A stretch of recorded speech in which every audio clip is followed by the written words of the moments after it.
Si Heng, tulungan mo ako. Jiang Miao, hindi lang ako nakasama sa'yo nung bisperas ng bagong taon.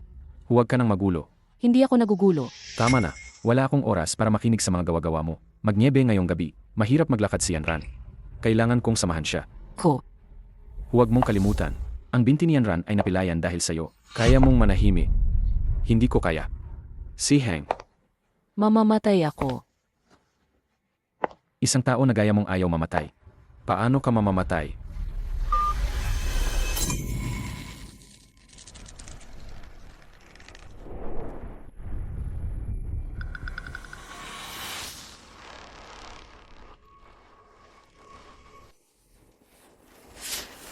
Sino ka? Nakikiusap ako sa'yo, pakawalan mo ako. Pakawalan mo ang aking anak. Nakikiusap ako sa'yo. Huwa.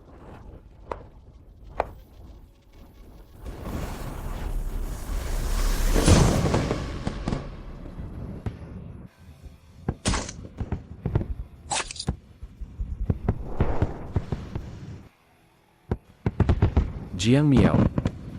Maligayang bagong kaon.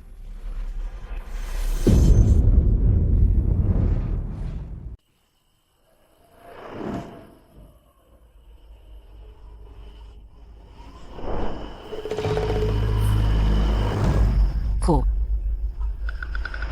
Patay na ako. Sino ka? Bakit mo ako pinatay?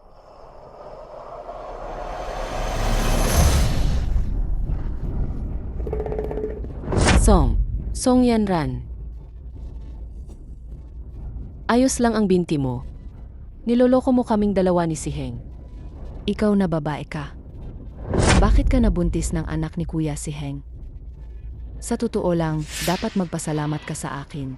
Ikaw at ang iyong anak, sabay kayong makupunta sa impyerno. Para magkasama kayo.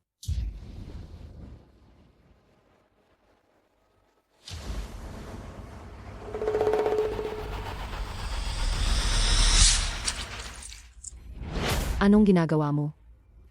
Masakit ba sa patay? Meron pa mas masakit.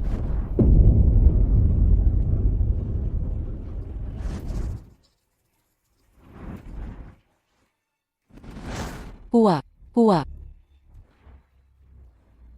Pagkabuhos ng sulfuric acid na ito, gugustuhin kong maging multo ka. At ikaw ang pinakapangit sa lahat.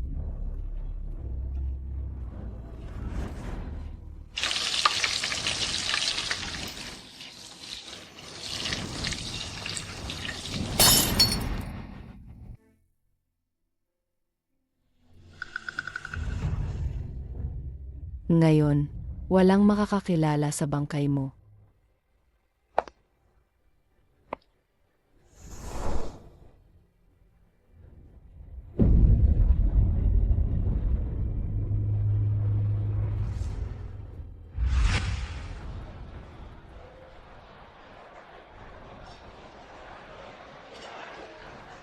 Nasaan ang bangkay? Doon sa kabila.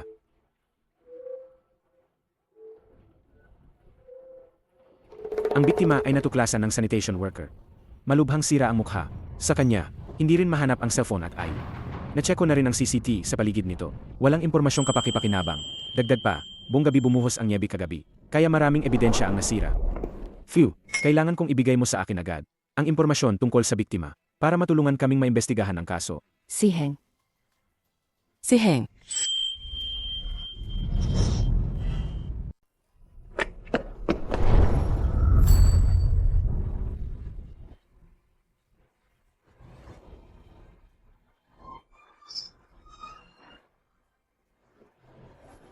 Anong nangyari?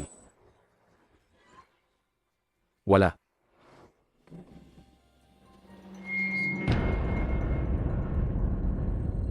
Ang lugar na ito ay ang sikat na red light district ng Myanmar, tama? Maraming nagbebenta ng aliw dito sa paligid. Halo-halo ang mga tao.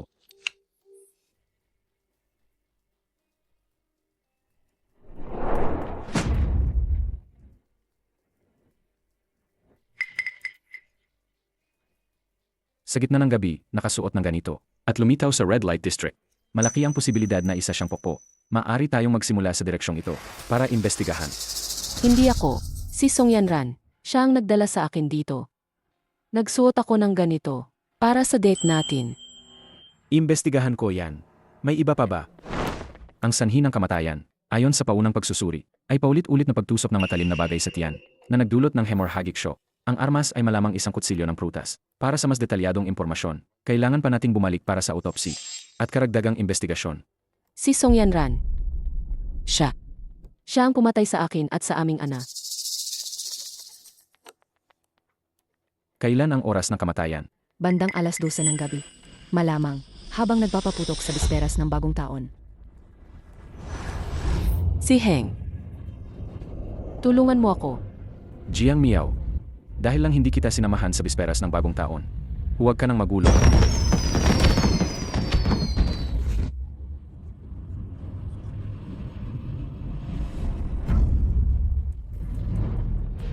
Si Heng.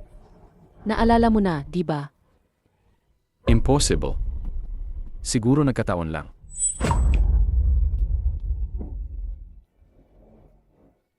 Pre. Bakit ka nakatulala? Wala.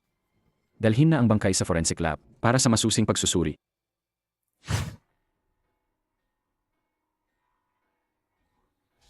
Ang edad ng biktima ay nasa 25 tandang bawas 30 taong gulang. Babae. Ang taas ay 168 sentimetro, timbang 48 kilo. Si Jiang Miao, halos ganoon din ang tangkad, di ba? Napansin kong masyado kang interesado sa asawa ko. Anong sinasabi mo? Sino ba naman ang hindi nakakaalam sa buong mundo na gusto ka ni Jiang Miao? Paano ako magkakaroon ng masamang intensyon? Huwag na nating pag-usapan yan. May paraan ba para malaman ang pagkakakilanlan ng biktima? Ang mukha ng biktima ay matinding nasira na matapang na asido. Hindi na makikilala ang orihinal na mukha. Para makilala ang biktima, kailangan ng high-precision facial reconstruction. Si Heng. Ako to. Sig, makikipag-ugnayan ako agad sa mga eksperto rito. Ang brutal ng salarin, sinira ang panlabas na anyo. Siguro may inggi o gali siya sa biktima. Kaya posibleng revenge killing ito. Ang kanang kamay ng biktima ay putol. May malinaw na bakas ng pagkakahiwa sa kanang pulso. Pero bakit kaya? Ang kanang kamay lang ang pinutol ng salarin. Malamang, ang kanang kamay ng biktima ay may natatanging tanda na makakapagkakilanlan sa kanya. Si Heng. Ang palad ng kanang kamay ko. May peklat dahil sa pagligtas ko sa'yo. Maalala mo yon. Hindi ba? Ibigay mo ang kaya.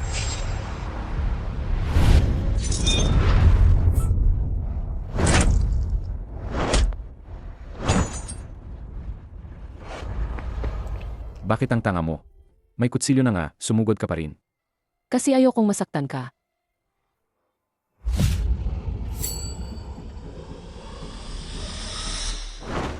Jiang Miao. Jiang Miao. Naalala ko, noong minsan ay sinalo ni Jiang Miao ang kutsilyo gamit ang kamay niya. Naalala ko ang aksidente na yon. Ang kanang kamay ni Jiang Miao. Ama, may peklas sa kanang kamay. Pero bakit ako ang tinatanong mo? Iyan din ang gusto kong itanong sa'yo kanina. Hindi ba kasama mo si Jiang Miao noong pista kahapon? Bakit ang pangit ng isura mo? Nagaway kayo. Masama ang pakiramdam ni Yanran kahapon. Pinuntahan ko siya. Tumawag sa akin si Jiang Miao para manggulo. Hindi ako nanggulo. Humihingi ako ng tulong sa'yo. Talagang, dahil na naman sa kanya. Miss Song. Pero tungkol sa nangyari kay Miss Song, siguradong may kakaiba doon. Ang pagkatao ni Jiang Miao, alam nating dalawa, imposibleng gawin niya yon. Nasa harap na natin ang katotohanan. Siya ang nagtulak kay Yanran sa gitna ng kalsada. Kaya na aksidente si Yanran. At hindi na makalakad simula noon. Bakit? Bakit lahat ng tao ay naniniwala sa akin? Ikaw lang ang hindi. Kung gayon, tama na. Oras ng trabaho. Ayokong pag-usapan ang personal kong buhay. Sa halip na pag-usapan si Jiang Miao dito, mas mabuting bilisan natin at kumpirmahin ang pagkakakilanlan ng biktima. Ako ang biktima. Sage. Hindi na ako makikipagtalo sa'yo. Tungkol sa biktima, may iba pa bang impormasyon? Ang matris ng biktima ay lumaki, na ayon sa physiological characteristics ng pagbubuntis. Siya ay buntis. Ang ina ay nagtamo ng nakamamatay na pinsala. Ang sanggol ay nagtamo rin ng nakamamatay na pinsala. May malinaw na sugat sa kaliwang kamay. Malamang ay dulot ito ng pagprotekta sa sanggol. Patawad, baby. Hindi ka naprotektahan ni mama. Hayop palaga. Pati buntis, hindi pinalamas. Si Heng. Kung malaman lang ng asawa ng biktima, gaano kaya siya kalungkot? Si Heng. Malulungkot ka ba para sa akin at sa ating anak? Naglalakad sa red light district sa gabi. Halos hubad, may mga bakas ng karahasan sa katawan. Sa tingin ko, wala siyang asawa. Kung tama ang hula ko, siya ay isang babaeng nagbebenta ng aliw na nabuntis ng isang customer. Mali ka. Hindi ako ganoon. Eka lang. Buntis din si Jiang Miao. Anong sabi mo? Sabi ko, buntis din si Jiang Miao. Balak niya sanang sabihin sa'yo kagabi para sorpresahin ka. Impossible. Niloloko ka lang niya para lang makipag-agawan kay Yanran. Anong kasinungalingan ang hindi niya kayang gawin? Yanran. Bakit palagi na lang si Yanran ang nasa bibig mo? Si Heng. Hindi ba't ang pagkatangi mo kay Jiang Miao ay masyado ng malaki? Siya ay isang babae, mag-isang pumunta sa Myanmar. Wala siyang kamag-anak, wala siyang kaibigan. Siya lang ang asawa mo. Paano kung buntis nga siya? Ang sugatan ka ng kamay, kung gayon, ang bangkay na ito, ay posibleng si Jiang Miao. Tama na. Imposibleng mabuntis siya. Simula nang dumating si Yanran sa Myanmar, naging mapaghinala at selosa si Jiang Miao. Hindi siya karapat-dapat maging ina. Si Heng. Sabi mo hindi ako karapat-dapat maging ina ng anak mo. Kung gayon, sino ang karapat-dapat? Si Song Yanran ba? Siya ang pumatay sa akin. At sa anak mo. Sa tingin ko, ngayon, dapat mo man lang tawagan si Jiang Miao para kumpirmahin ang kaligtasan niya. Wala akong oras makipaglaro sa kanya. Ikaw. Sig. Ayaw mong tumawag, di ba? Ako na ang tatawag.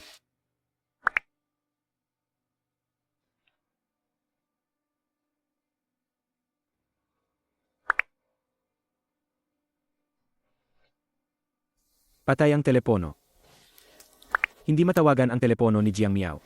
Ngayon, ang pagkakakilanlan ng biktima ay puno ng pagdududa. Phew, kahit para lang maalis ang pagdududa, sa pagkakakilanlan ng biktima, dapat kang kumawag sa bahay, di ba? Tumawag ka.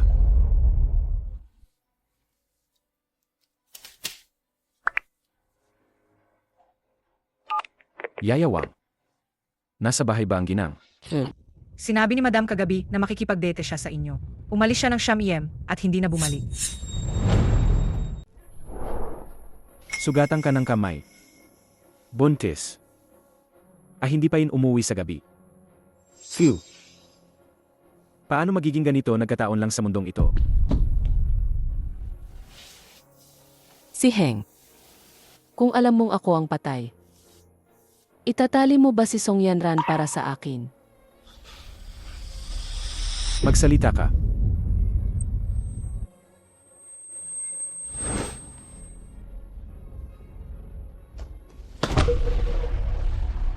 Yanran, bakit ka nandito? Kuya si Heng. Sabi ng weather forecast, babagsak pa rin ang malakas na snow ngayon. Ang binti ko. Huwag kang matako. Pagkatapos ko, pupunta ako sa bahay mo at sasamahan ka. Fu si Heng. Ayos lang ang binti niya. Ang taong buong lambing mong nyaka ay ang kumatay sa akin. Hindi ka ba pwedeng sumama sa akin ngayon? Gusto kong kumain ng hapunan kasama ka. Hindi pwede. Bakit? Kailangan kong umuwi at hanapin si Jiang Miao. Kuya si Heng. Bakit mo hinahanap si Jiang Miao? Kagabi, may nangyaring murder case sa syudad. Pinaghihinalaan namin na ang biktima ay si Jiang Miao. Hindi siguro. Hindi mamamatay si Jiang Miao. Hindi posible na si Jiang Miao yun. Paano mo naman nalaman? Tumawag pa siya sa akin kanina, Nagpupula siya. Inagawan niya ang phone ko matapos niya akong patayin. Si Heng, huwag mo siyang paniwalaan. Alam ko na. Sadyang ayaw niya sagutin ang tawag. Ginagawa niyang nawawala ang sarili. Si Jiang Miao na nga. Araw-araw, walang katatagan. Ano ang sinabi niya sa tawag? Siya. Sinabihan niya akong lumayo sa iyo. At Ano pa? sinabi pa niya, masamang tao daw ako. Na sweet daw ako. Bakit pa nga hindi ako namatay sa aksidenteng yon? Kung ako na ang pumanaw, kung ako ang namatay, wala na sigurong makikipag-agawan sa iyo. Hindi naman ako nanggugulo. Kakapal ng mukha. Kaya ka naging ganito dahil sa kanya. Anong karapatan niyang bastusin ka? Kuya si Heng, ayoko naman makipag-agawan sa iyo. Natatakot lang ako. Alam ko, ikakain si Jiang Miao ng selos. Hindi ko rin gets kung bakit siya. Napakainis sa pagkita sa'yo. Si Heng. Mahal kita kaya ako ganito. Wala na akong buhay. Nga pala, kahapon pumunta ako sa bahay mo. Ang tagal bago ka nagbukas ng pinto. May nangyari ba? Lumabas siya para patayin ako. Ako ang pinagdaanan. Ako, Wala ka sa bahay noong oras na yon.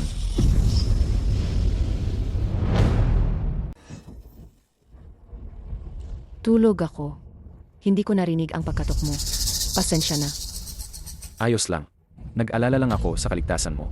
Pagkatapos ng nangyaring krimen kagabi, sobrang brutal. Kuya si Heng. Ito, ang krimen. Ano? Ano ang nangyari?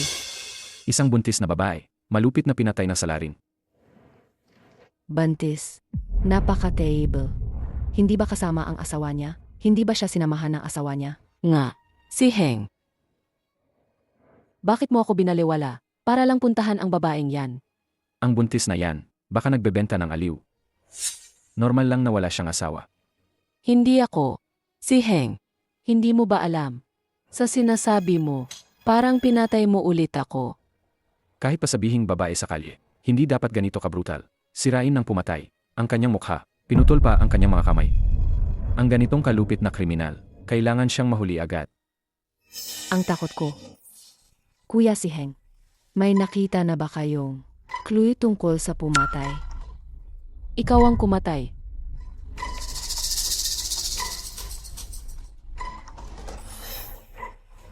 Para sa iyong kaligtasan, manatili ka muna sa bahay. Pero natatakot akong mag-isa sa bahay. Kuya si Heng, pwede bang makitira muna ako sa bahay mo? May rason naman Et Jiang Miao, hindi naman siguro magagalit.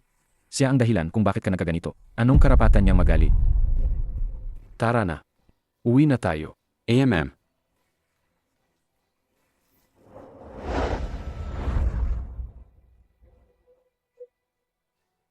Si Heng. Bahay natin yan.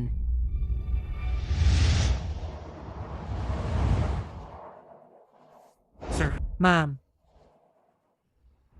Hindi pa po nakakauwi si Ma'am. wala po. Si ma'am po. Isang araw at isang gabi na po siyang hindi umuwi. Hindi po ba tayo magsusumbong sa pulis? Kuya si Heng, si Jiang Miao, baka nagtatampo sa akin. Kung ganoon, aalis na lang ako. Bakit ka alis? Kung may alis, siya yon. Ayaw umuwi. Anong klaseng asawa yan? Eh ikaw. Nagdala ka ng ibang babae sa bahay. Anong klaseng asawa yan? Yaya Wang, bumalik ka na sa pahinga mo. Hindi ka na kailangan dito. Sarge po.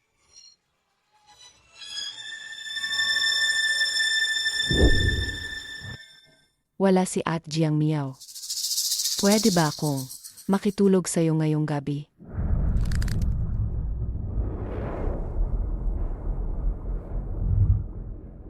Hindi. Pero sa tuwing naisip ko ang gabing yon, ang eksena ng aksidente. Ako. Kuya si Heng, pangako ko, matutulog ako ng mahimbing.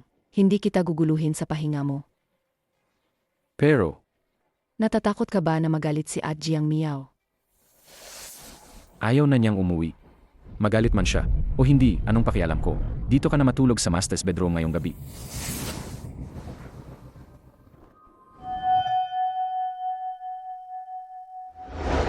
Hindi sa ayaw kong umuwi. Pero hindi na ako makakauwi. Si Heng. Paano mo nagawang matulog kasama ang kumatay sa akin? Sa aming marital bed.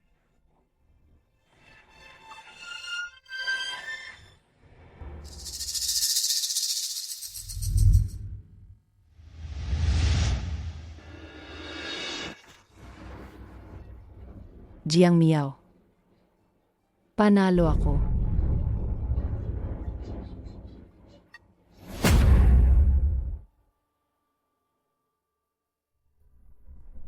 Kuya si Heng. Pwede mo ba akong buhatin para maligo? Yanran, Ito.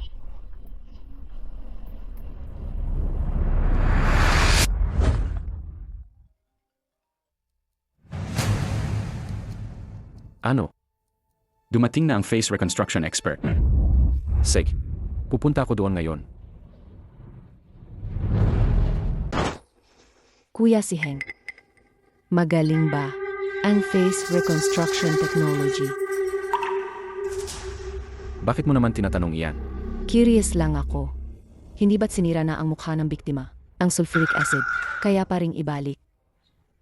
Ang dumating ay ang pinaka-autorisadong eksperto. Kung gayon, Basta't matukoy ang pagkakakilanlan ng biktima, susuriin natin ang kanyang social network at ang pinakabagong call records. Mabilis nating matutukoy ang salarin. Sa wakas, Magpahinga ka ng maayos. Aalis na ako. paano na? Song Yanran, hintayin mo lang mapaparusahan ka. Professor Chen, ikaw ang eksperto sa facial recognition. Nakatulong ka na sa libu-libong malalaking kaso dati. Ngayong ikaw ang hahawak sa kasong ito. Dapat mabilis nating malaman kung sino ang biktima. Sobra naman ang papuri mo.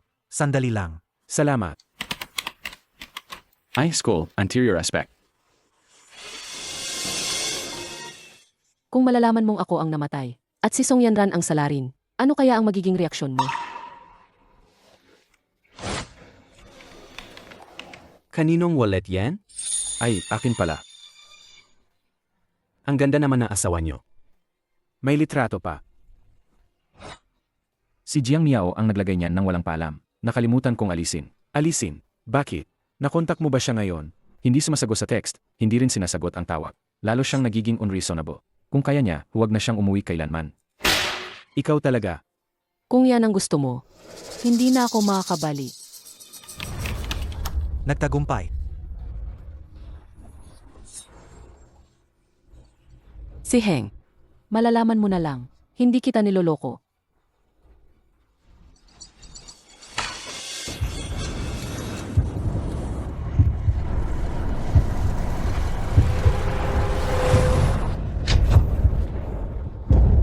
Paano mangyayari yan?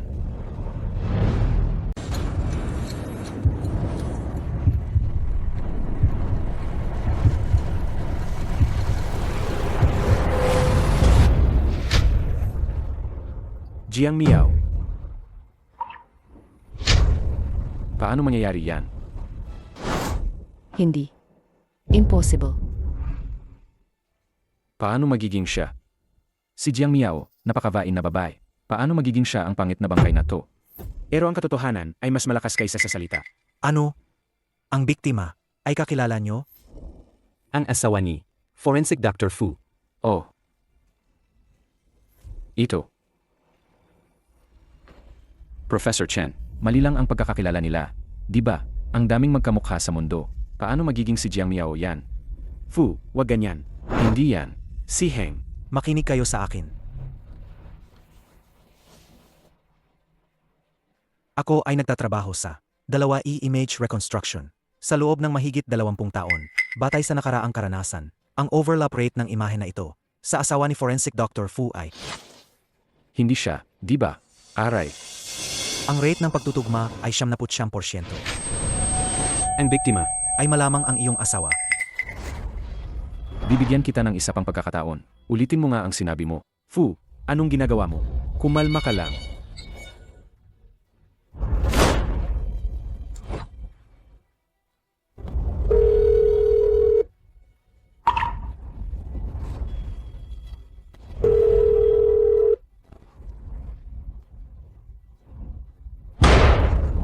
Forensic Dr. Fu, makiramay ka na.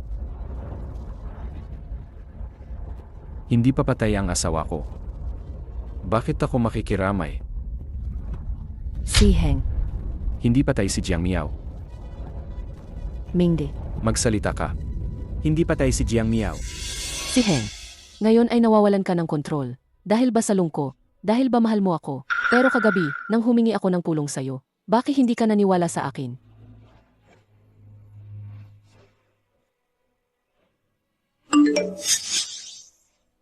Menseh ito ni Jiang Miao.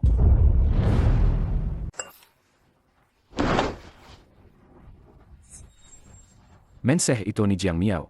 Ano? Ang mensahe ko, Ano ba talaga ang nangyayari? Ang cellphone niya ay nakakonekta sa aking supplementary card. Sabi ninyo patay na siya. Pero ano ang resulta? Nasa labas siya ngayon. Nagwawaldas sa tindahan ng alahas. hindi ako. Si Song Yanran. Si Song Yanran ang kumuha ng cellphone ko. Hindi dapat ganito. Anong ibig mong sabihin? Buhay ang asawa ko. Pasensya na't nabigo kita. Hindi yan ang ibig kong sabihin. Ang two-dimensional image reconstruction method lang naman ay hindi pa nagkakamali. Sa tingin ko, Tama na. Gabing-gabi na rin. Professor Chen, pwede ka nang umuwi. invalidate mo ba ang aking teknolohiya? Malubhang nasira ang soft tissues na mukha ng biktima. Bumababa ang accuracy ng facial reconstruction. Kahit pa ikaw ang pinakamagaling na si Professor Chen, ikaw mismo ang gumawa. 50% lang ang accuracy. Seth, kung hindi ka naniniwala sa aking teknolohiya, kung gayon kayo, na lang ang humanap ng mas mahusay. Professor Chen. Fu, ano bang nangyayari sa'yo? Nagsasabi lang ako ng totoo. May technical error talaga siya. Namimili si Jiang Miao sa labas. Paano siya ang biktima? Fu, kalma ka at mag-isip. Si Jiang Miao, karaniwan, hindi naman mahilig magsuot ng mga alahas. Paano siya mapupunta sa tindahan ng alahas hating gabi? Sino ang nagsabing hindi siya mahilig? Bawat alahas na ibinigay niya sa akin. Maingat kong iningatan ang bawat isa. Dahil galing yan sa'yo. Ang gusto ko ay hindi ang maalahas, kundi ikaw, si Heng. Pakiramdam ko, may mali pa rin. Kung gayon, ano ang gusto mong gawin? Zhao, kunin mo ang CCTV footage ng tindahan ng alahas. Si Jiang Miao ba yan? Malalaman natin kapag na-check na.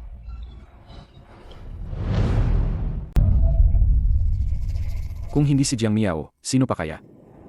Kung hindi si Jiang Miao, maaring nagpapanggap ang salari. Si Song Yanran yan. Pagkatapos niya akong patayin, kinuha niya ang cellphone ko. Alam niya lahat ng payment password ko. Lahat yan ay birthday mo. Kalokohan. Paano malalaman ng salarin ang payment password? Pero hindi mo ba naisip na masyadong nagkataon ang lahat?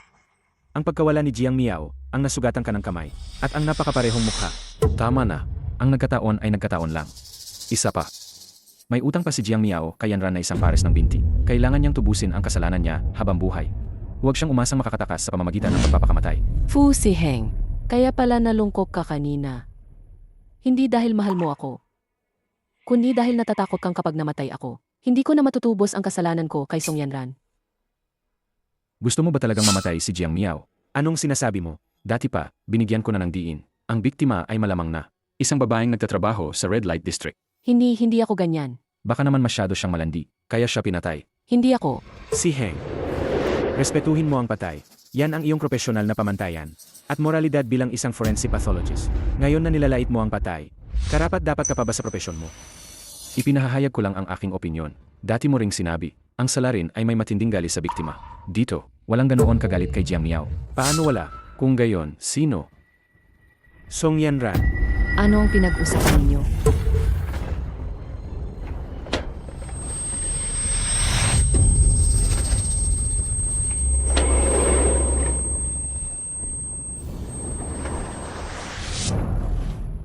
Ano ang pinag-usapan ninyo?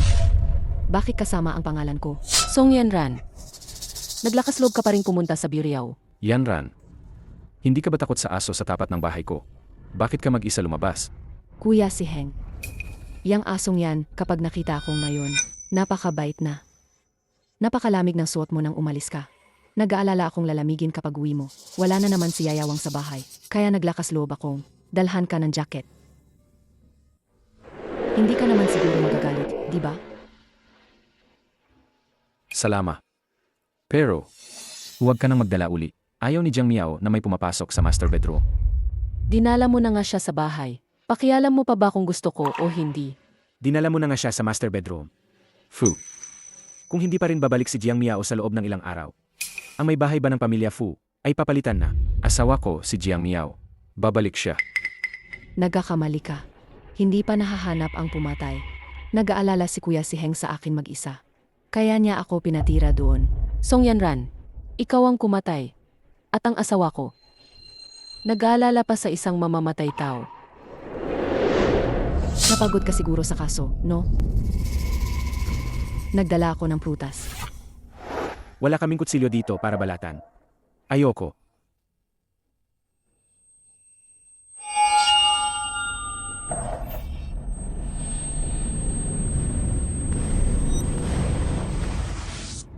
Meron ako. Ang kutsilyo. Yan ang kutsilyo. Meron ako. Kutsilyo. Yan ang kutsilyo. Yanran, bakit ka nagdadala ng kusilyo? Paano kung masugatan ka? Napakadelikado niyan. Mag-ingat ako.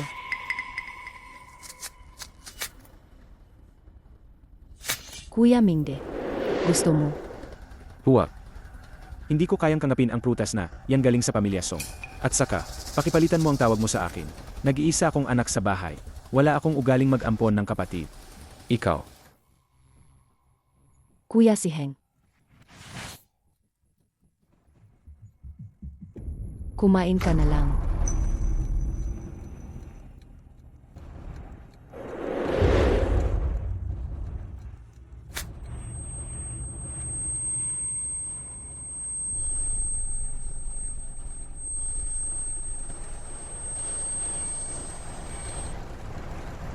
Huwag na.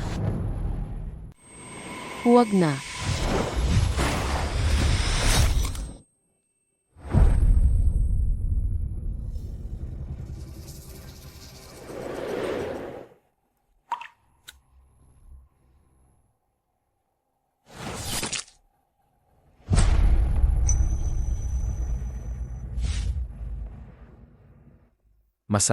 Salama. Si Heng. Iyan ang kutsilyong pumatay sa akin. Wala akong kakialam sa iba. Pero bakit ikaw pa?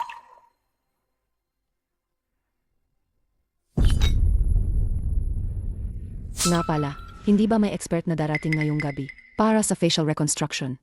Nasaan na siya? Umalis na. Pinaalis ng isang tao. Hindi na itutuloy ang facial reconstruction. Mukhang si Binibining Song ay interesado sa resulta. Ginawa na. Gusto mong makita. Sage.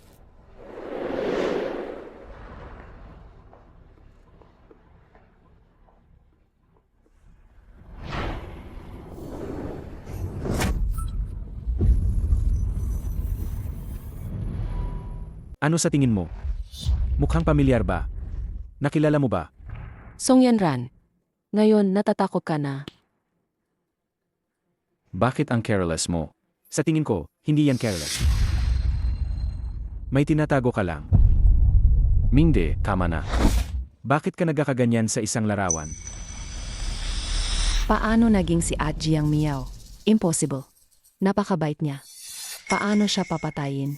Song Yanran, anong drama mo? Ikaw ang kumatay. Ayos lang. Nagkamali lang ang teknolohiya. Hindi patay si Jiang Miao. Talaga? Kahanga-hanga na nag-alala ka pa rin sa kanya. Dahil sa'yo, ayaw pa rin niyang umuwi hanggang ngayon. Nasa labas pa rin, bumibili ng alahas. Asawa na, pero ang childish pa rin. Si Heng.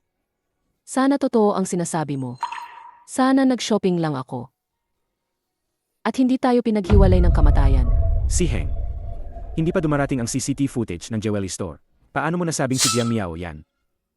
Dahil asawa ko siya. Kilala ko siya. Sir, Nakuha ng CCTV. Anong CCT? ang CCTV ni Jiang Miao sa tindahan ng alahas. Hindi ba't kumpirmado ng Jiang Miao ang bumili? Bakit pa kailangan mag-aksaya ng oras sa investigasyon? Dahil hindi natin isinasantabi ang posibilidad na may nagpapanggap kay Jiang Miao. Paano naman mangyayari na may magpapanggap kay Jiang Miao? Huwag kang mag-alala. Tingnan natin ang CCTV. Pagkatapos mong makita, malalaman mo kung gaano kakatwa ang hinala mo. Ikaw ang kakatwa, si Heng. Si Heng. Gabi na. Bukas na lang natin tingnan. Umuwi na muna tayo para magpahinga. Nandito na ang ebidensya. Tapos pauwiin mo kami. Miss Song, hindi ka ba masyadong nakikialam? Nag-alala lang ako. Sa kalusugan ni Kuya si Heng, wala si Jiang Miao. Kaya kailangan ko siyang alagaan. Para kay Jiang Miao. Hindi mo kailangan alagaan ang asawa ko. Umuwi na tayo. Ang kasong ito, hindi ito malilinawan. Kagad-agad. Walang kinalaman sa kaso. Gusto ko lang malaman, nasaan si Jiang Miao? Nasa impyerno siya. Tingnan natin ngayon. Sasabihin ko na agad. Kung mamaya sa video, walang Jiang Miao na lumabas, kailangan nating isipin na posibleng si Jiang Miao ang biktima at agad nating imbestigahan ang mga taong nakasalamuhan niya kamakailan. Pagod na ako. Uwi na ako para magpahinga.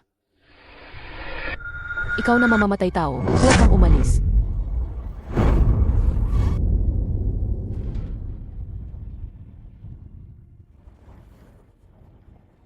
Kuya si Heng. Nandito na rin lang tayo. Sabay na tayong manuot.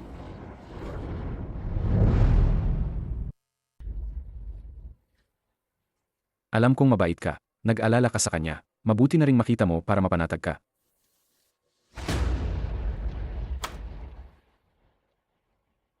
Hindi ito ako. Ang babae sa video ay may suot na headscarf. At nakayuko ang ulo niya. Hindi talaga makita kung sino iyan. Zhao, may iba pa bang CCTV footage? Boss, alam mo naman. Kakaunti lang ang CCTV sa Myanmar. Nakita ko na ang damit at scarf na ito. Parang kay Jiang Miao. Nakita ko na siyang suot iyan. Tama. Ako ang nagbigay niyan sa kanya.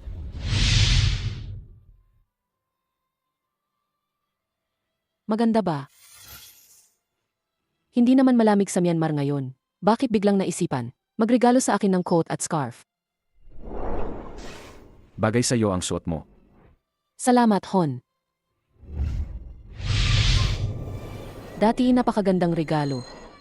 Ngayon ay naging ebidensya para kakpan ang katotohanan. Hindi ba si Jiang Miao talaga ito? Sabi ko na nga sa'yo, nag-overthink ka lang. Pwede na ba tayong umuwi? Sandali. Ang sapatos. Ano sa sapatos? Ang sapatos ng babae sa video. Pareho sa sinusuot ni Song Yanran ngayong gabi.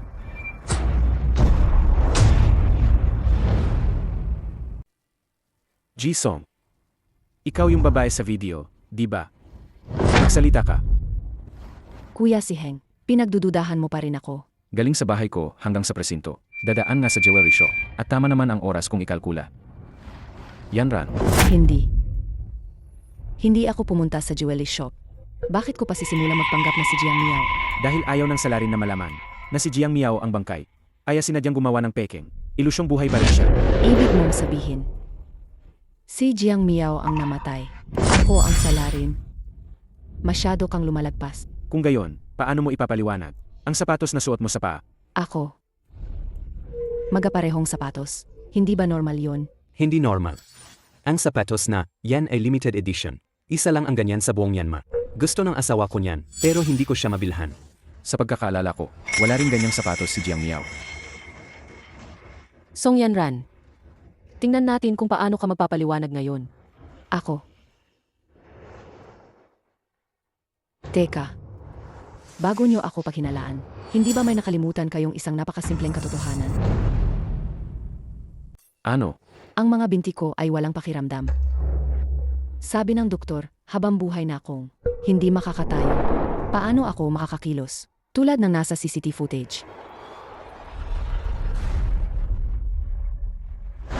Kuya si Heng. Maniwala ka sa akin. Kahit na ang mga binti ko ay sinira ni Jiang Miao, hindi ko siya kinamumuhian. Lalong hindi ko siya sasaktan. Ikaw, Magkasama tayong lumaki. Alam mo ang nararamdaman ko para sa'yo. Ang taong mahal mo. Paano ko siya sasaktan? Yanran, Nagsisinungaling siya. Ayos lang ang binti niya. Si Heng. Huwag kang maniwala sa kanya. Sige na. sige.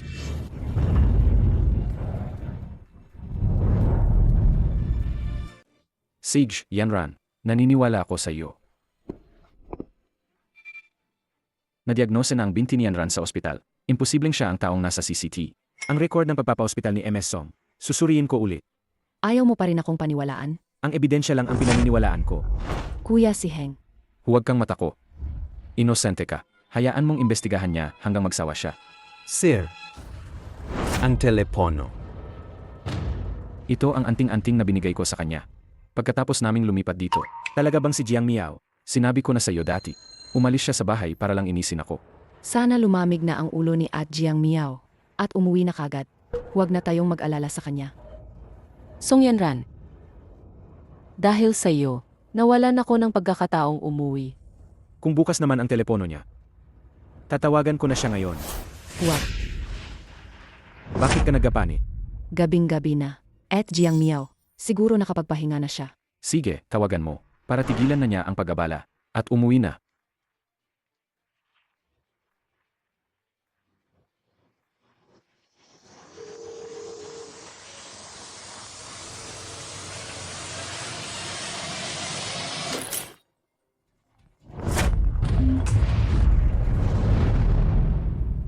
Sa pagkakataong ito, hindi ka na makakatakas. Ilabas mo ang cellphone mo.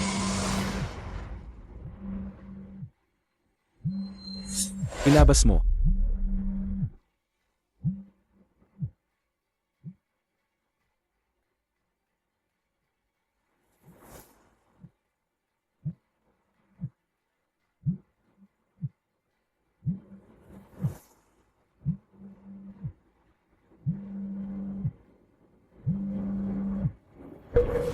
Ayan, huli ka. Anong ginagawa mo? Hindi ito ang cellphone ni Jiang Miao. Telepono ito ng ospital. I-swipe para sagutin. Pwede ko bang sagutin?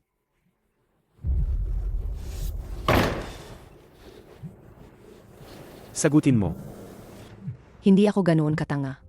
Bago ako dumating, na-dispose ko na. Ang cellphone at mga gamit ko. Tingnan natin kung paano nyo iyan hanapin.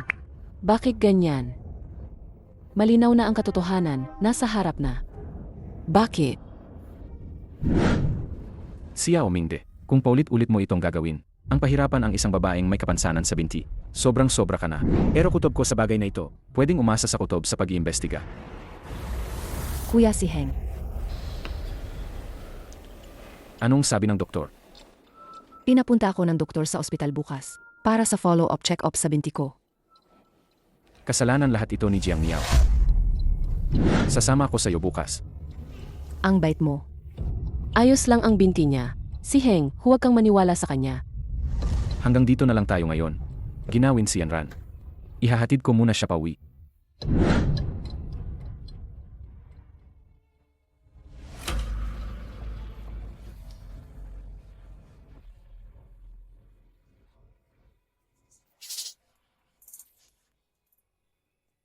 Si Heng.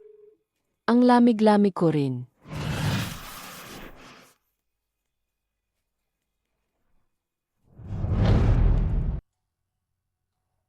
Walang ekyo sa paligid ng gestasyon na sa. Walang ekyo sa paligid ng gestasyon na sa. Walang ekyo sa paligid ng gestasyon na sa. Bakit tayo nandito? Hindi pa makumpirma ang pagkakakilanlan ng biktima. Kaya kailangan nating magsimula sa mga katangian. Dahil buntis ang biktima. Ang paghahanap sa Obgyn Department ng ospital, ang pinakaangkop. Paano po ako makakatulong? Pwede po bang magtanong? Nitong mga nakaraang araw, mayroon bang buntis na may abnormal na konsultasyon? Sandali lang po, titingnan ko. Mingde. Oh. Asama mo ang kapatid mo. Para ipatingin ang binti niya. Pwede bang magsalita ka ng maayos? Anong ginagawa mo rito? Nag-iimbestiga. Tama. Buntis ang biktima. Palagang pwedeng magsimula sa mga buntis. Ayaw mo bang makita ang resulta? Trabaho mo ang mag-imbestiga. Forensic doctor lang ako. Tapos na ang trabaho ko. Pero si Jiang Miao kasi, Nandito na naman siya. Kagabi lang kinumpirma na natin. Ang asawa ko ay namimili pa sa labas. At saka hindi rin siya buntis. gustong-gusto mo talaga akong patayin sa inis. Si Jiang Miao ay talagang buntis. Buntis siya. Hindi niya sinabi sa asawa niya. Sa halip, sinabi niya sa iyo na isang estranghero. Gusto ko sanang hintayin ang bagong kaon. Para bigyan ka ng sorpresa. Pero sinong mag-akala? Wala na akong pagkakataon na sabihin sa iyo ng personal. At Jiang Miao. Ang ganda talaga ng relasyon ninyo ni Police Officer Chiao. Hindi kasing ganda ng relasyon ninyong dalawa. Ilang araw nang nawawala ang asawa ko. Nakikitira na kayo sa kapatid mo. Xiao Ming, Naalala ko na. May buntis na nagpa-appointment para sa check-up. Pero hindi siya dumating. Hindi rin makontak. Ako yon. Naalala mo pa ba ang pangalan niya? Ang pangalan niya, nakalimutan ko na. Maghintay kayo sandali. Hahanapin ko ang impormasyon. Kuya si Heng. Parang naiwan ko ang susi. Sa klinik. Samahan mo akong hanapin, please. mamaya na lang kita sasamahan. Nasa ospital. Hindi mawawala yan. Ako. Pwede bang bilisan mo? Kung hindi mo talaga makita, ang hitsura, ang pangkalahatang hitsura. Ang tangkad ay humigit kumulang. 1 metro at 68 sentimetro. Halos kapareho ko. Maputi ang balat, malaki ang mata. At maganda kapag ngumiti. Si Heng, gusto kong maging asawa mo. At pagkatapos, samahan kitang pumunta sa Myanmar.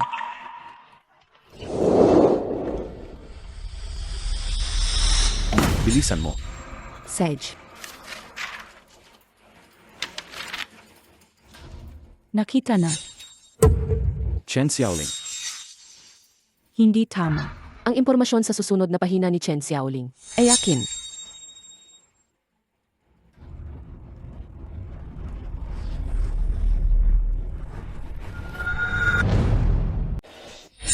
Ay, Malinaw na naalala ko na mayroong impormasyon ng buntis. Saan napunta? Ano ba talagang nangyayari?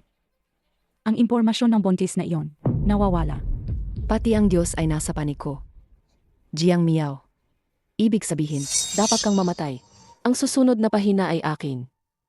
Paano nangyari yan? Pakiusap, hanapin mo ulit ng maigi. Saan napunta ang medical record na yon? Kahapon kasi sa ospital. Araw ng pag-ayos at pag-file ng mga hard copy ng medical records. Yung buntis na yon, wala siyang oras para i-update ang kanyang record. Kaya nakolekta, itinapon na. Paano nangyari yan? May bakop ba? May bakop ba? May electronic medical record, pero baka kailangan ng counting oras. Ganito na lang, kapag nahanap ko na, kukontakin ko kayo. Sige. Pakiusap kapag nahanap mo na. Kontakin mo ako agad. Ako ang kontakin mo. Ikaw na forensic doctor. Hindi ka pa ba tapos sa trabaho mo? Mind. Ang pagiging matigas ang ulo ay madaling humantong sa walang patutunguhan kung hindi gumagana ang lead sa buntis. E di magsimula tayo sa mga nawawalang babae mula sa Red Light District. Ang direksyon ng investigasyon sa Red Light District ay mali. Ama na, pre. Hindi mo na kailangan turuan ako kung paano mag-imbestiga. Bilisan mo, dalhin mo ang maganda mong kapatid. At tingnan nyo ang binti niya. Pagkatapos nyo, kumain kayo sa bahay.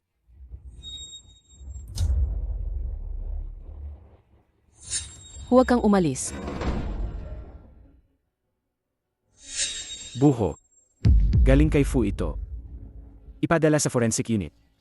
I-check ang patay na fetus. At paternity test ni Fu. Ulo. Nagtataka ka pa rin ba kung ang namatay ay asawa ng forensic doctor na si Fu? Kahit ayaw ko. Pero, Direktang ipars yon. Yan ay nang namatay at ng asawa ng forensic doctor na si Fu. Hindi ba pwede yon? tama. Halika na. Miao miao, huwag ka nang magalit. Hindi pa rin nawawala ang galit mo.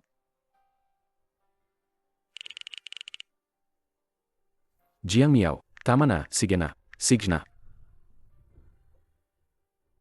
Si Heng. Paano naman makapag-repli ang patay? Jiang Miao, sa wakas bumalik ka na. Fu. Ako. Ngayon, nagdala ako ng kasamahan para kumain sa bahay mo. Okay lang ba? Ay, nga pala, nasaan ang banyo mo? Kanina pa ako naihi sa daan.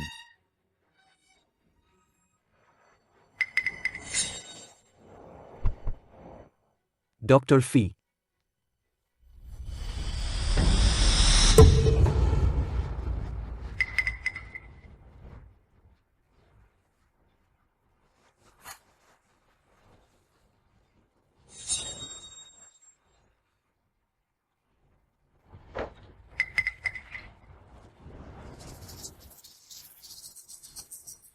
Nakita na.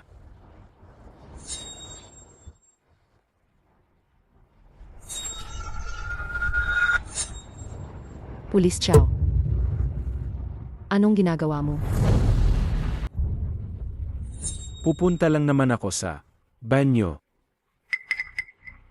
Bakit hindi mo sinara ang pinto? Nung nakita ko si Miss Song, parang nawala na ang pagdumi ko.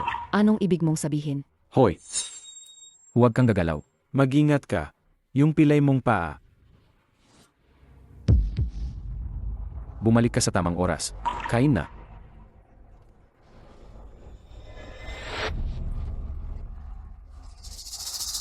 Dalahin mo yan para i-examine. Kayo na lang ang kumain. Alis na ako. Hoy, ikaw. Hoy, si Zhao, marami pa siyang kailangang gawin. Ayaw na muna ang kumain. Kumusta? Nakausap mo ba si Jiang Miao ngayon? Hindi.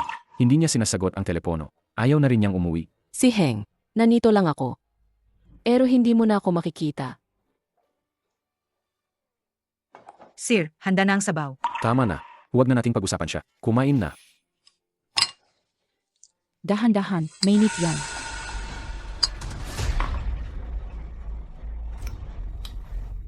Ako na po, Yayawang. Ah, Ang ini, wala ka raw pakiramdam sa binti mo. Di ba? Song Yanran, na-booking ka na. Alam kong nagpapanggap ka lang. Sir, tatawag ba tayo ng pulis? Sandali. Ano pa ang gusto mong sabihin? Ang sinabi ko ay sabaw. Sayang naman ang sabaw na niluto ni Yaya Wang. Nagsisinungaling ka.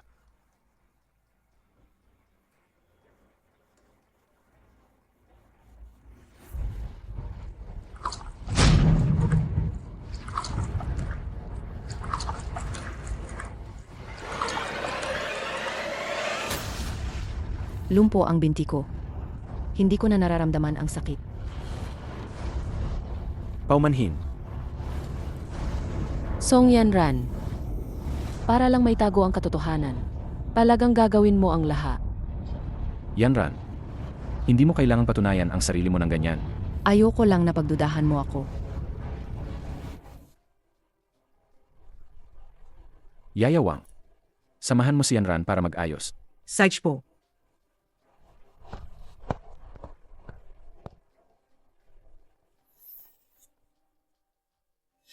Si Heng. Sumusuko na ako. Ang katotohanan ay hinding-hindi na. Muling lilitaw.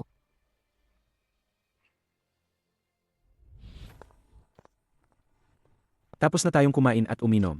Bakit mo pa ako hinila dito? May gusto akong hilingin sa iyo. Sabihin mo, Hindi ka ba pulis? Tulungan mo akong hanapin si Jiang Miao. pakiramdam mo rin ba na ang bangkay na iyon? Hindi. Gusto ko lang na umuwi na siya kaagad. Napakawalang awa na mamamatay tao. Baka gumawa pa siya ng krimen ulit. Sake. Napakalamig sa labas kanina habang papunta ako sa bahay mo. Bigyan mo ako ng jacket. Pumili ka na lang.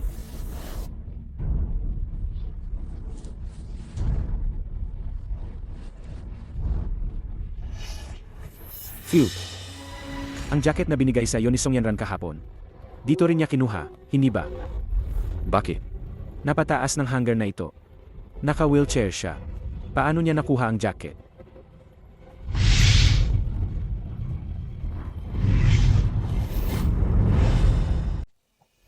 Manipis ang suot mo nang umalis ka. Nag-alala ako na baka ginawin ka pag uwi mo galing trabaho. Wala rin si Yayawang sa bahay. Kaya ako na lang ang nagpasya at dinalhan kita ng jacket. Hindi mo naman ako pagagalitan, di ba? Wala si Yayawang kahapon. Walang makakatulong sa kanya. Kaya ba? Gumamit siya ng kung anong gamit. Ano sa tingin mo?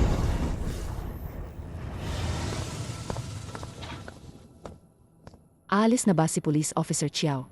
Mingde, salamat. Pero nawalan na ako ng pag-asa. Pagkatapos ng gabing ito, aalis na ako. Yanran, hindi mo ba talaga nakita si Jiang Miao kamakailan? Siyempre hindi. Bakit mo naman natanong? Sana hindi mo ako niloloko. Kuya si Heng, hindi kita kalanman lolokohin. Mula simula hanggang huli, niloko mo lang siya. Hindi ba aalis na si Officer Chiao? Bilisan mo. Kung hindi, gagabihin tayo. Hindi apurahan. Ano pa bang gagawin mo? Ano ang pakialam mo? Hindi mo naman ito bahay.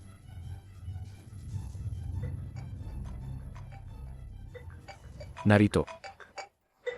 Tawag mula sa obstetrics and gynecology.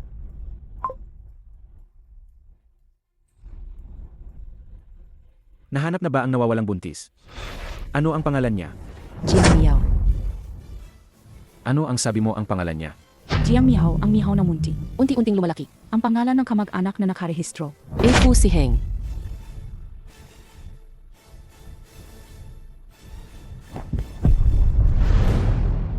Jiang Miao. Palagang buntis siya. Matagal ko na sa iyong sinabi. Bakit hindi ka naniwala? Si Heng. Dati, kami at ang aming ana ay magiging napakasaya rin.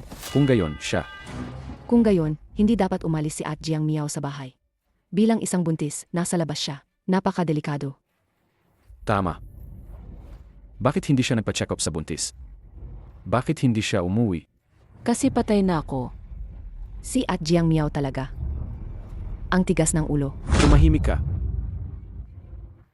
Hindi mo pa rin ba nare-realize? Anong ibig mong sabihin? Ang oras ng pagkawala ni Jiang Miao ay pareho ng oras ng kamatayan na natuklasan namin sa bangkay. Hindi totoo yan. Napakatakot ni Jiang Miao. Hindi siya pupunta mag-isa sa ganoong lugar. Si Song Yanran ang nang-utos sa akin pumunta doon. Sabi niya, doon mo ako hihintayin. Sir Chiao, huwag kang magsalita ng kung ano-ano.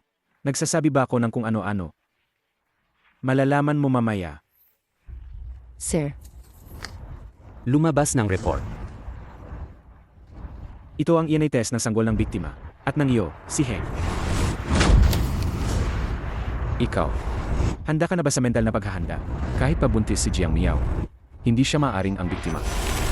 Batay sa kasalukuyang data ng monitoring at pagsusuri ng sitwasyon, sa pagitan ni si Heng at ng sanggol ng biktima ay may, sabihin mo, may biological father-son relationship. Baby ko. Sa wakas, nalaman na ng katay ang iyong pag-iyal. Fake ang report na ito. Isinusumpa ko sa aking propesyon. Totoo ang report na ito. May mali siguro. may problema ba sa sample na to? Kung gayon, tingnan mo naman ito. Ito ang paghahambing ng ENA, ni Jiang Miao at ng biktima. Kaya ka pala nagpunta sa banyo kanina. Para maghanap ng sample. Fu, Ikaw na ang tumingin nito. hindi mamamatay si Jiang Miao.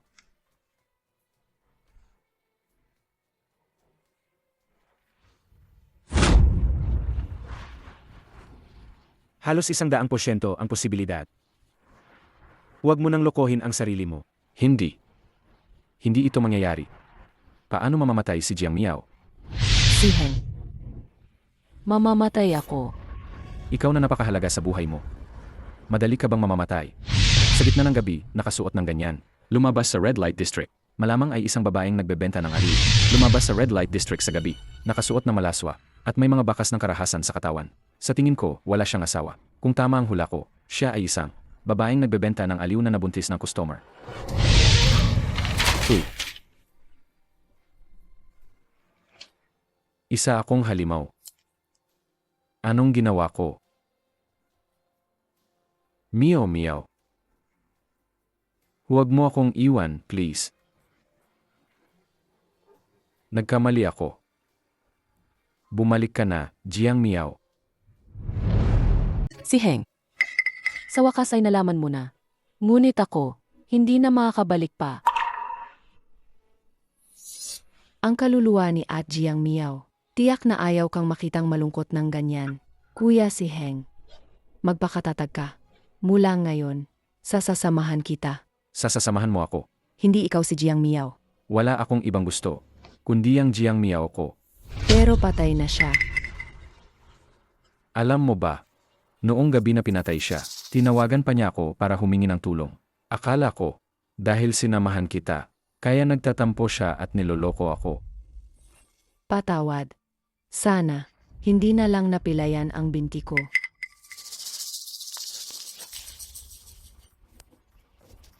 Song Yanran, sabi mo hindi mo ako lolokohin. Naman, Ang binti mo, talaga bang napilayan?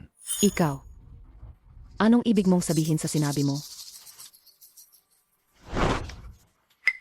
Kung gayon, ano ito? Pilay ka sa dalawang paa. Paano mo naabot ang jacket na yan? Ako.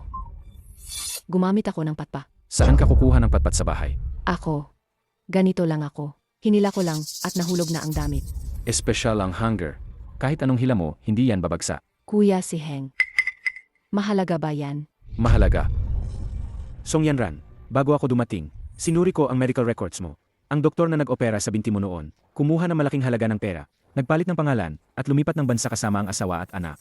At ang kasalukuyan mong doktor, palagi lang nagbibigay sa iyo ng walang saysay na vitamin pills.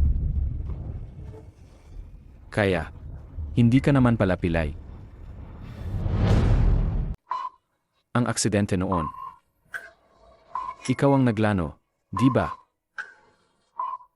Ang tagal ko siyang pinagkamalan. Meow meow. Hindi. Pakinggan mo ako. Dapat matagal ko nang nalaman. Dapat matagal ko nang alam. Kuya si Heng. Ano pa ang gusto mong ipaganggol? Gusto mo bang tawagin ko ang doktor mo? Dalhin mo siya rito para magkaharap kayo. Ikaw din yan sa CCT, ama. Siya yan. Hindi ko alam ang sinasabi mo. Nang gabing mangyari ang krimen. Matagal akong kumatok sa pintuan mo. Sabi mo tulog ka.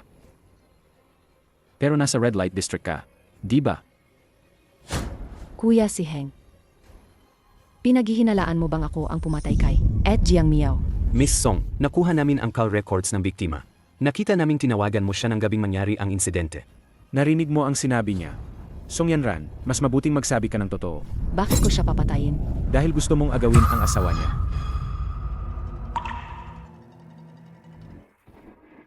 Mahal ko si Fu si Heng. Pero motibo lang yan. Nasaan ang sandata? Walang sandata.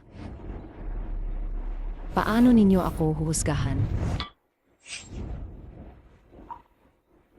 Ang kusilyo. Iyon ang fruit knife. Hahanapin namin ang sandata. Sumuko ka na. Wala akong kasalanan. Si Heng. Alalahanin mo. Siya ang nagdala niyon sa istasyon ng pulis. Ang fruit knife na yon. Ang sandata. Ang sandata ay dapat na isang fruit knife.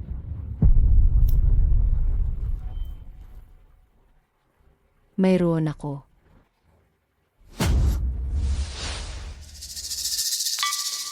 Ito. Iyon ang kusilyo. Anong kusilyo? Iyon ang kutsilyong dinala niya sa istasyon ng pulis. Dapat nasa istasyon pa rin ng pulis ang kutsilyong iyon. Bumalik ka kaagad ngayon. Kunin mo ang kutsilyong iyon. Gawin ang pagsusuri ng dugo at fingerprint. Bilisan mo. Hindi na kailangan.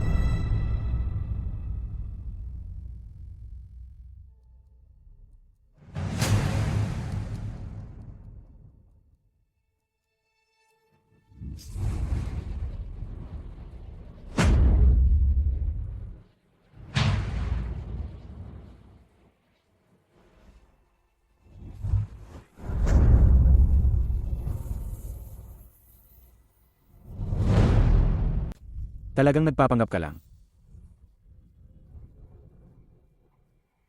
Ang ekspresyon mo ngayon, katulad ng kay Jiang Miao bago siya mamatay. Parehong-pareho. Gulat. Takot. Song Yanran, Kuya si Heng. Bakit tanyan ang tingin mo sa akin? Ikaw nga ang salarin. Ako nga.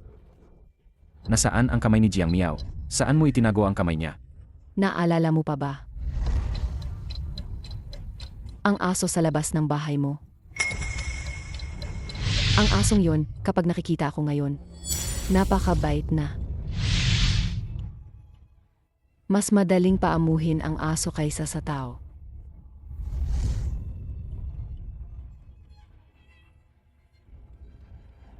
Nilutuan ko siya ng piraso ng karne. Mula noon, napakabait at napakamahal na niya sa akin kapag nakikita niya ako. Baliw ka. Baliw ako. Pero nabaliw ako dahil kay Jiang Miao. Si Heng, mahal kita. Mas mahal kita kaysa kay Jiang Miao. Kaya ko ngang pumatay para sa'yo. Pinatay mo ang taong pinakamamahal ko. Buntis pa siya. Mas nararapat siyang mamatay. Akin ka. Pag namatay siya, akin ka na. Hindi ako magiging sa'yo kailanman. Huwag, si Heng. Huwag kang gagawa ng kalokohan para sa kanya. Phew. Kumalma ka. Hindi mo kailangang siyain ang buhay mo. Dahil sa taong tulad niya. Ang weird talaga.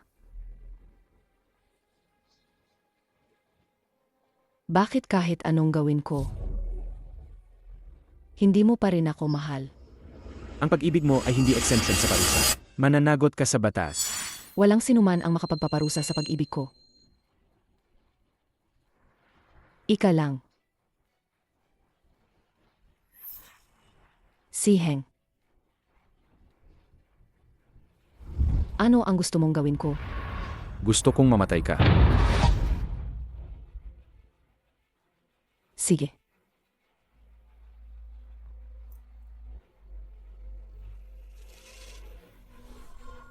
Huwag.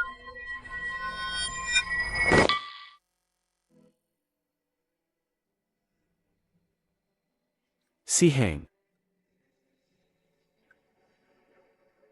Ang sakit.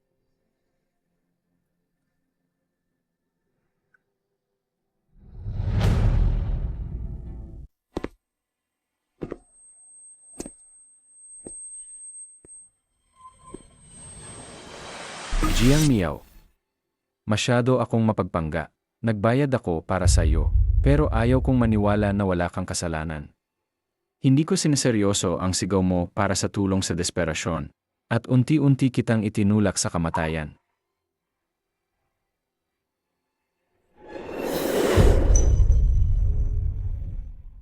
Ako, ang sumira sa ating kaligayahan.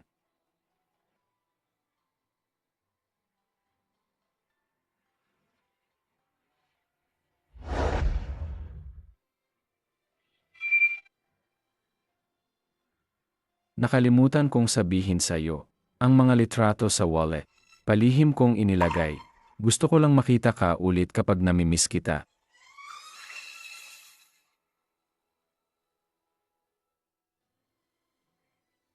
Pero paano magiging sapat ang litrato lang? Jiang Miao. Ang mga paputok ng gabing iyon, ang ganda talaga. Sana nakita ko yon kasama ka. Jiang Miao. Jiang Miao. Namiss kita. Talagang namiss kita. Jiang Miao. Si Heng. Apos na ang lahat. Huwag ka nang umiyak.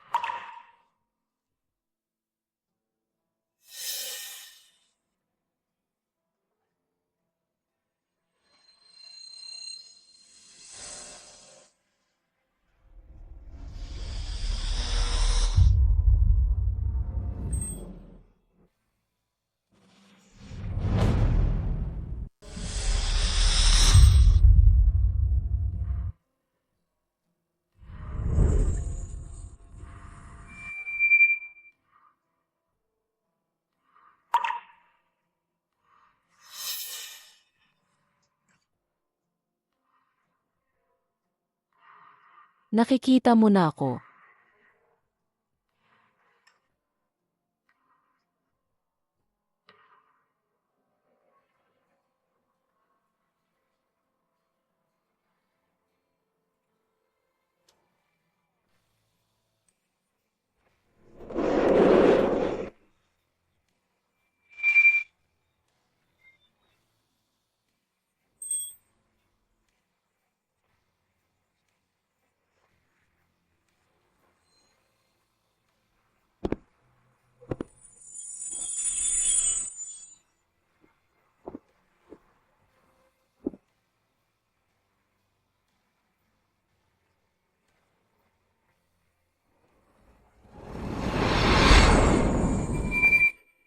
Boss.